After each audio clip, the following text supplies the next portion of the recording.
Damai sejahtera Allah yang melampaui segala akal, itulah yang memelihara hati dan pikiranmu dalam Kristus Yesus Tuhan kita. Amin. Shalom adik-adik sekolah minggu semua yang dikasihi oleh Tuhan Yesus Kristus. Selamat memperingati hari kenaikan Tuhan Yesus Kristus. Dia telah naik ke surga untuk mempersiapkan tempat bagi orang-orang yang percaya kepada Dia. Apakah adik-adik semua percaya kepada Tuhan Yesus? Siapa yang percaya boleh angkat tangan dulu? Ya, Dia naik ke surga mempersiapkan tempat bagimu, bagiku, dan bagi semua yang percaya kepadanya.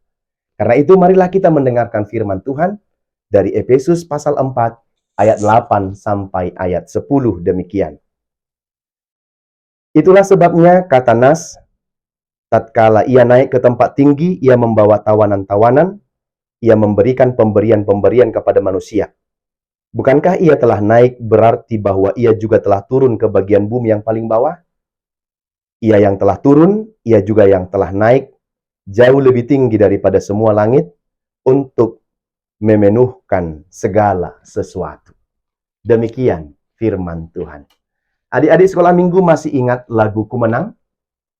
Ku menang bersama Yesus Tuhan. Ku menang di dalam peperangan. Ku menang atas segala setan. Haleluya, haleluya, ku menang. Haleluya, dia bangkit. Haleluya, dia hidup. Haleluya, dia naik, Roh Kudus turun. Siapa yang menang?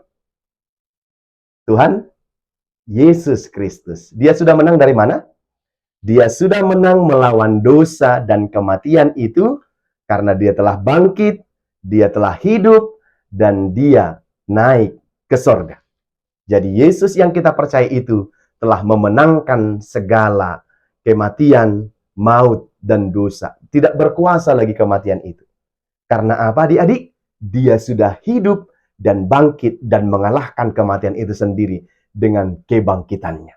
Maka Yesus itu sudah bangkit. Dan hari ini kita memperingati setelah dia bangkit, dia naik ke sorga. Nah, pertanyaan nama pendeta nih sama kalian. Siapakah di sini yang tidak mau menjadi pemenang? Ada di sini yang tidak mau menjadi pemenang? Semua ya? Ada nggak yang tidak mau menjadi pemenang? Semua pastinya. Abang pendeta juga mau menjadi pemenang. Menang juara 1 di sekolah, menang lomba misalnya, menang kalau ada pertandingan, menang kalau ada olahraga, menang kalau ada main game dengan kawan-kawannya, atau banyak lagi.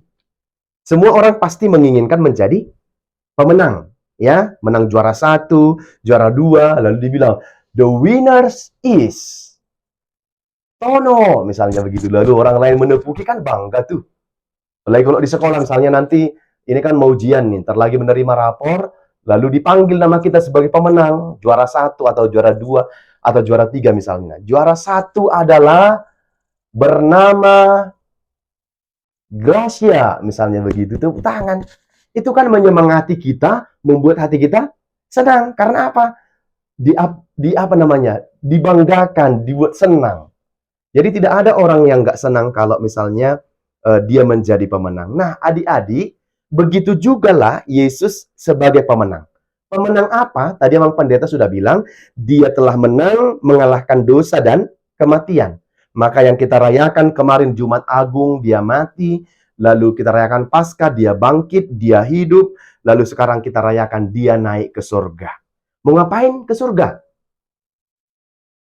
Ternyata adik-adik, Yesus naik ke surga, dia mempersiapkan tempat bagi orang-orang percaya. Siapa yang percaya? Coba siapa yang percaya? Saya? Coba sebutkan namanya yang percaya. Siapa yang percaya di sini? Oke, kalau kita percaya, berarti Yesus itu sedang mempersiapkan tempat bagi kita. Dan kelak, karena itu tempat yang sama, kita akan bertemu di surganya Tuhan. Benar? Karena itu tetaplah menjadi orang-orang yang percaya. supaya kelak kita ketemu kembali. Nah, Rasul Paulus mengingatkan kepada orang-orang di Efesus itu, orang-orang percaya di sana, supaya mengingat bahwa perbuatan Allah yang begitu besar bagi kita. Lihatlah betapa besarnya perbuatan Allah bagi kita. Dia mau mati demi kita, dia bangkit supaya kita juga bangkit kelak, dia hidup untuk menghidupkan kita kembali, lalu dia naik ke surga, tempat tinggi, ia membawa tawanan-tawanan, ia memberikan pemberian-pemberian kepada manusia. Siapa tawanan-tawanan ini? Maksudnya apa, adik-adik? Iya, adik-adik, Yesus itu sudah naik ke surga, ia akan membawa kita orang-orang berdosa. Tawanan-tawanan itu adalah kita sendiri, orang-orang yang berdosa itu sendiri. Orang-orang berdosa yang mau berubah, yang mau bertobat, yang mau terus percaya kepada Tuhan, tawanan-tawanan itu kelak akan dibawa ke surga. Kalau dia tetap percaya kepada Tuhan Yesus sampai akhir hidupnya. Maka yang tadinya adalah tawanan-tawanan itu akan dibawa ke surga dan ia akan memberikan pemberian-pemberian kepada manusia. Dia memberikan pemberian-pemberian itu kepada manusia. Jadi itu adalah anugerah. Ketika kita bisa nanti sampai di sana, ke tempat yang maha tinggi yang disebutkan itu, adik-adik, itu adalah hadiah dari Tuhan. Anugerah dari Tuhan, bukan karena kebaikan kita. Bukan karena kita rajin gereja, bukan. Bukan karena perbuatan baik kita, tapi karena iman percaya kita. Karena anugerah Tuhan. Dan karena firman Tuhan yang kita percaya itu. Kalau Martin Luther bilang ada trisola Martin Luther. Adik-adik sekolah minggu, siapa yang tahu trisola Martin Luther? Trisola, satu sola, sola scriptura, hanya karena firman Tuhan. Yang kedua, sola fide, karena iman. Yang ketiga, sola gratia, hanya karena anugerah. Jadi kita selamat dan nanti boleh ke tempat yang maha tinggi itu karena percaya pada firman-Nya, karena iman kita kepada Dia, dan karena anugerah. Sehingga Tuhan membawa kita tawanan-tawanan itu dan memberikan pemberian-pemberian terbaik yang dari Allah itu untuk kita dan untuk kita nikmati. Maka kelak kita senang-senang di sana, memuji dan memuliakan nama Tuhan saja. Tidak ada lagi pergumulan di situ. Maka adik-adik, Tuhan itu sungguh sangat baik. Ya, diberikannya semua yang sangat terbaik itu bagi kita. Jadi, kalau ketika kita sampai besok di surga, itu adalah pemberian dan anugerah dari Tuhan. Ya, anugerah dari Tuhan, anugerah dari Allah kepada orang-orang percaya yang tetap percaya kepada Dia. Maka teruslah menjadi orang yang percaya, jangan bermusim-musim percayanya. Jangan waktu-waktu senang aja datang ke gerejanya.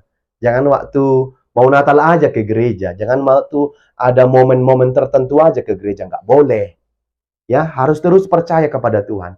Lewat percaya kepada firman-Nya, lewat tetap beriman, dan kita akan memperolehnya dengan anugerah-Nya yang luar biasa itu.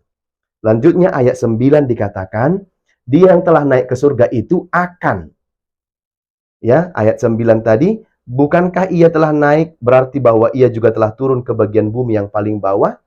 Dia yang telah naik ke surga itu, dia juga yang telah turun ke bumi yang paling bawah. Artinya adik-adik, dia yang akan naik ke surga itu, dia jugalah Tuhan yang telah mati itu, yang telah bangkit itu, naik ke surga, dia turun ke bumi paling bawah, dia juga yang akan naik ke surga itu juga. Ayat 10 juga gitu. Ia yang telah turun, ia juga yang telah naik, jauh lebih tinggi daripada semua langit untuk memenuhkan segala sesuatu. Jadi Allah yang sama itulah itu, yang baik itu. Jadi bukan berbeda. Dia Allah yang mati itu, dia juga yang bangkit itu, yang hidup itu, dia yang naik ke surga itu, dia juga lah nanti yang akan datang kembali kepada kita di dalam Roh Kudus. Maka oleh karena itu adik-adik, sangat luar biasa Tuhan kita itu. Dia sungguh baik memperhatikan dan memperdulikan kita. Pedulilah Dia sama kita. Kita ditebus, kita diselamatkan dari dosa dan kesalahan kita. Dia akan memberikan tempat terbaik bagi orang-orang yang percaya kepadanya sampai selama-lamanya. Jadi Tuhan itu penguasa atas langit dan bumi, atas surga dan langit paling bawah sekalipun. Dialah yang maha kuasa atas semuanya itu. Ya, maka kita harus percaya kepadanya sebab Dia Tuhan yang berkuasa, yang menyertai hidup kita. Oh, di bawah tanah aja Dia tahu, di yang paling bawah aja Dia tahu, dan yang paling tinggi sekalipun Dia tahu, maka kan Dia berkuasa. Maka wajib harus percaya, memuji dan memuliakan Dia.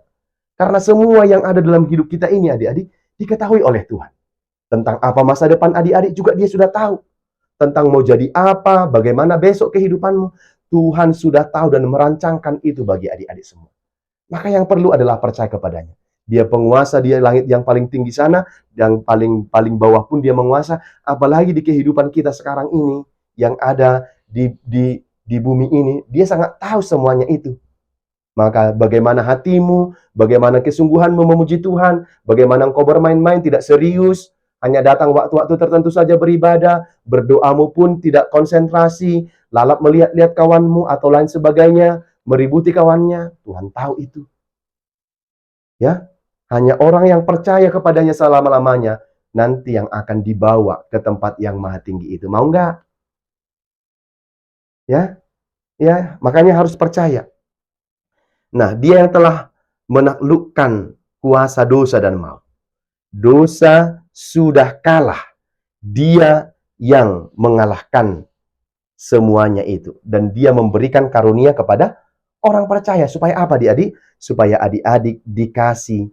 Supaya kepada kita diberikan karunia dan keselamatan itu. Supaya kita melanjutkan yang baik untuk dilakukan dalam kehidupan kita ini. Kehidupan sehari-hari. Jadi, kenapa kita diberikan seperti itu? Supaya kita mengerjakannya bagi kawan-kawan kita. Kenapa kita dikasihi Tuhan? Diberikan pemberian-pemberian dan anugerah itu supaya kita melanjutkannya kepada orang-orang lain, adik-adik. Jadi, tidak hanya kita saja yang menerima, merasakan, tetapi orang lain juga. Jadi, supaya kita melanjutkan yang baik yang dilakukan oleh Tuhan Yesus itu sendiri bagi kita. Maka tidak boleh dong hanya Tuhan Yesus yang mengerjakannya. Kita anak-anaknya juga harus mengikuti keteladanan Bapa kita sendiri. Maka kita pun wajib juga melakukan seperti yang dilakukan oleh Tuhan Yesus itu. Melakukan apa yang berkenan di hadapan Bapa. Oleh karena itu adik-adik, maka tugas kita sebagai anak-anak sekolah minggu untuk memberitakan kebaikan Tuhan itu dalam hidup kita. Lewat apa? Ya lewat perbuatan kita, lewat tingkah laku kita, kata-kata kita, omongan-omongan kita, lewat cara bicara kita, tutur kata kita harus sopan dong. Itu bukti bahwa kita adalah orang-orang yang memberitakan kebaikan Tuhan. Jadi kalau adik-adik sekolah minggu habis itu jahat, langsung berkelahi, loh, itu namanya memberitakan kebaikan Tuhan. Enggak dong, lalu orang bilang, loh, kayak gini anak-anak Tuhan. Baru pulang gereja, belum ganti baju, sudah berkelahi, sudah main tumbuk, sudah menjelek-jelekkan, sudah langsung main game dan handphone. Tanpa menyapa mama dan papa sampai di rumah. Gitu. Lalu bapak dan mamanya bilang, yang kayak mana ya guru sekolah minggu yang nggak diajarinya anak-anak kami ini? Nggak ada sopannya setelah di rumah, gitu katanya. Yang disalahkan guru sekolah minggunya. Sementara siapa yang tidak berubah? Anaknya. Jadi adik-adik, kalau sudah mendengarkan firman Tuhan, Dia sudah baik bagi kita, Dia sudah menganugerahkan pemberian-pemberian itu bagi kita, maka adik-adik juga haruslah melakukannya dalam kehidupan sehari-hari. Harus nampak dalam perkataanmu, perbuatanmu, tingkah lakumu, harus semakin baik, menjadi khotbah yang hidup bagi orang-orang lain. Jadi ketika kau dilihat, nampak kali dia rajin sekolah minggu ya, ngomongnya sopan ya, bicaranya bagus ya, tata keramanya ada ya, sopan santunnya good ya, gitu. Pertanda kita anak-anak yang rajin ke sekolah minggu, diajari dengan firman Tuhan. Bukan yang tidak baik, tapi yang good, yang baik, yang the best. Nah, adik-adik, apa yang mau kita lakukan dalam firman ini? Ada 3 hal. Yang pertama, Yesus sudah menang, adik-adik juga harus menjadi pemenang. Pemenang dalam apa? Dalam semua kehidupan. Kau harus menang melawan dosa, tidak boleh hidup dalam dosa. Kau harus menang melawan segala kejahatan, tidak boleh hidup dalam kejahatan. Kamu harus menang melawan segala ketidakjujuran, ketidaksopanan, ketidakbaikan, lawan. Kalau itu sudah tidak baik dan tidak sopan dan tidak jujur. Kita harus berdiri sebagai anak-anak pemenang. Harus jujur, sopan, baik, bertanggung jawab, dan melakukan semuanya seturut dengan kehendak Tuhan. Pemenang apa? Termasuk pemenang iman percaya kita kepada Yesus. Supaya kelak kita sampai kepada surga, tempat yang maha tinggi, tempat orang-orang percaya itu. Maka jadilah pemenang. Jangan mau menjadi anak-anak yang kalah. Kalau sudah pemenang di sekolah, pemenang di les, pemenang di pertandingan, pemenang di kegiatan lomba, pemenang di kegiatan seni, atau apapun itu, pastikan satu lagi pemenang yang paling utama. Pemenang iman dan pemenang kehidupan yang kekal. Supaya mahkotanya besok dianugerahkan di kita. Inilah pemenang kehidupan yang kekal itu. Senang kita, gembira kita sampai di tempat yang maha tinggi itu, di surga itu. Yang kedua adalah anak sekolah minggu memberitakan Kristus yang baik itu. Maka tugas kita selanjutnya adalah beritakanlah Kristus yang baik itu. Dengan perbuatanmu, cara bicaramu, omonganmu, kata-katamu, dan semua yang baik yang daripadamu. Sehingga orang lain bilang, nampak memang dia ya. Anak sekolah minggu yang rajin, kata-katanya lembut, enak, damai, senang kita mendengarnya. Padahal umurnya masih 10 tahun, tapi sudah omongannya enak, lembut, begitu kan, senang kan? Padahal ada orang yang udah dewasa pun ngomongannya kasar, jorok gitu. Jadi adik-adik harus menjadi cerminan dari apa yang dilakukan oleh Tuhan Yesus. Yang ketiga terakhir adalah Tuhan Yesus naik ke surga, mempersiapkan tempat bagi orang percaya. Apa kamu yakin ikut masuk ke surga? Pendeta nanya. Ya. Apakah kamu yakin? Harus yakin. Karena itu adalah anugerah, hadiah dari Tuhan bagi orang-orang yang percaya kepadanya sampai pada akhir hidupnya. Maka tetaplah percaya dan setia sampai selama-lamanya. Maka Tuhan akan menganugerahkan mahkota kehidupan dan kehidupan yang kekal sampai selama-lamanya. Selamat memperingati hari kenaikan Tuhan Yesus. Kiranya adik-adik sekolah minggu tetap bersuka cita di dalam kebaikan dan kemurahan Tuhan itu. Amin, kita berdoa. Terima kasih Bapa di surga atas kebaikan dan firman-Mu. Kau telah memberikan kesempatan bagi kami beribadah hari Minggu ini pada peringatan kenaikan anak-Mu Yesus Kristus ke surga, mempersiapkan tempat bagi kami, bagi orang-orang yang percaya kepadanya. Biarlah kami anak-anak sekolah minggu yang tetap teguh beriman, percaya kepadamu, supaya kelak kami boleh masuk ke tempat yang maha tinggi itu sebagai anugerah dan pemberian dari Tuhan. Terima kasih Bapa di sorga, ajarkanlah kami untuk tetap percaya kepada Tuhan. Melalui firman-Mu ini kami akan semakin lebih baik lagi, perkataan, perbuatan, sehingga orang lain bisa melihat bahwa apa yang kami dengarkan dari firman Tuhan, kami lakukan dalam kehidupan kami, dan itu berbuah dalam kehidupan kami. Terpujilah nama-Mu, berkati kami semua dalam aktivitas, pekerjaan, sekolah, saat kami bermain, menolong orang tua, berkati orang tua kami di rumah, berkati guru di sekolah minggu, lindungilah mereka untuk tetap mengajar kami untuk hal yang baik. Terpujilah nama-Mu dalam nama Yesus, kami berdoa dan bersyukur. Amin.